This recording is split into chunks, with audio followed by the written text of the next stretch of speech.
సర్దార్ వల్లభాయ్ పటేల్ గారి జయంతి సందర్భంగా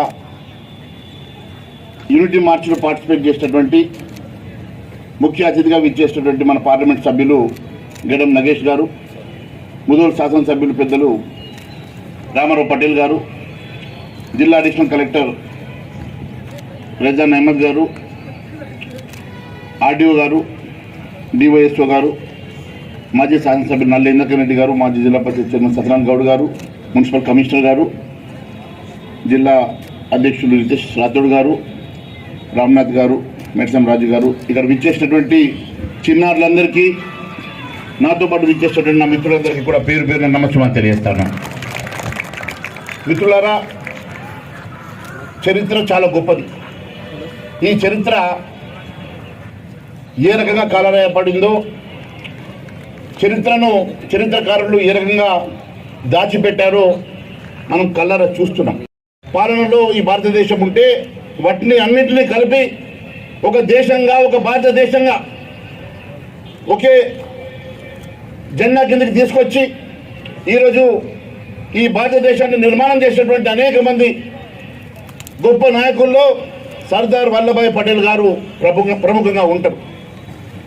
ఆ తరుణంలో మన రాష్ట్రం ఇంకా నిజాం సర్కార్ కబంధ హస్తాలోనే కాదు, అప్పుడు రజాకర్లు కొత్తగా ఏర్పడి ఈ రాష్ట్రంలో మరి ముస్లిం పాలన సాగాలని, రజాకర్ పాలన సాగాలని నిజాం సర్కార్ పాకిస్తాన్ కలపాలని ఆలోచన చేస్తున్న సందర్భంగా ఇక్కడ మన దేశంలో అప్పుడున్నటువంటి ఈ హైదరాబాద్ స్టేట్లో సాయుధ పోరాటం మొదలైంది. నిజాంకి వ్యతిరేకంగా జరిగినటువంటి సాయుధ పోరాటంలో అనేక మంది మన వాళ్ళు ఆ తుపాకీ బలైపోయి, నిజాం నిరంకుశ పాలనలో బలైపోయి ఈ రాష్ట్ర స్వతంత్రం కోసం అనేక పోరాటాలు చేశారు. ఆ తరుణంలో మరి అత్యధికంగా ఇక్కడ హిందువులు జీవిస్తున్నటువంటి నిజాం రాష్ట్రంలో దాదాపు 90% మంది ఈ ప్రాంతంలో హిందువులు ఉన్నారు. దీన్ని పాకిస్తాన్లో కలపడానికి వీల్లేదని చెప్పి ఇది ఖచ్చితంగా ఇక్కడ పోలింగ్ జరగాలి, వీరి అభిప్రాయ ప్రకారం ఇది భారతదేశంలో కలవాలని సర్దార్ వల్లభాయ్ పటేల్ గారు నిజాంని ఒప్పిస్తే ఒప్పుకోకుంటే పోలీస్ యాక్షన్ ద్వారా ఈ రాష్ట్రం చుట్టూ మిలిటరీ ఒక పథకం ప్రకారం ఈ రాష్ట్రాన్ని చుట్టుముడితే నిజాం సరెండర్ అయిపోయి ఈ దేశాన్ని, ఈ హైదరాబాద్ స్టేట్ని భారతదేశంలో కలపడానికి ఒప్పుకున్నాడు. అప్పుడు ఈ నిజాం రాష్ట్రం మరి భారతదేశంలో విలీనమైపోయి 1948 సెప్టెంబర్ 17 రోజు మనకు స్వతంత్రం వచ్చింది. మనం భారతదేశంలో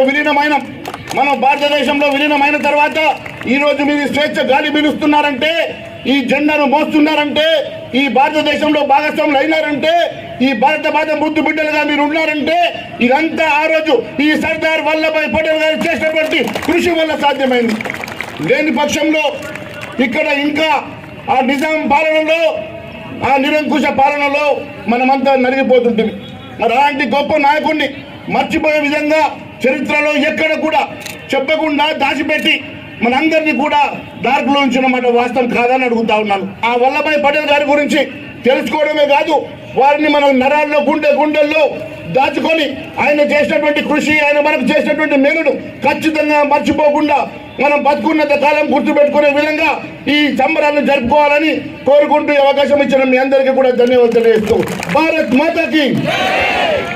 సర్దార్ వల్లభాయ్ పటేల్ 150వ జయంతి సందర్భంగా నిర్మల్ పట్టణంలో యూనిటీ మార్చ్ కార్యక్రమం ఘనంగా నిర్వహించారు. ఈ కార్యక్రమంలో ఆదిలాబాద్ ఎంపీ గోడెం నగేష్, నిర్మల్, ముధోల్ ఎమ్మెల్యేలు ఏలేటి మహేశ్వర్ రెడ్డి, పవార్ రామారావు పటేల్, స్థానిక సంస్థల అదనపు కలెక్టర్ ఫైజాన్ అహ్మద్ పాల్గొన్నారు. అంబేడ్కర్ విగ్రహం వద్ద నివాళులతో ప్రారంభమైన ర్యాలీ వివేక్ చౌక్లో వివేకానంద చిత్రపటానికి పూలమాలలు అర్పించిన అనంతరం ఎన్టీఆర్ మినీ స్టేడియంకు చేరుకుంది. జ్యోతి ప్రజ్వలన, జాతీయ గేయంతో కార్యక్రమం ప్రారంభమైంది. సర్దార్ పటేల్ భారత ఐక్యతకు చేసిన సేవలను స్మరించుకుంటూ నేటి తరంలో ఐక్యత భావాన్ని కొనసాగించాలని ప్రజాప్రతినిధులు, అధికారులు పిలుపునిచ్చారు.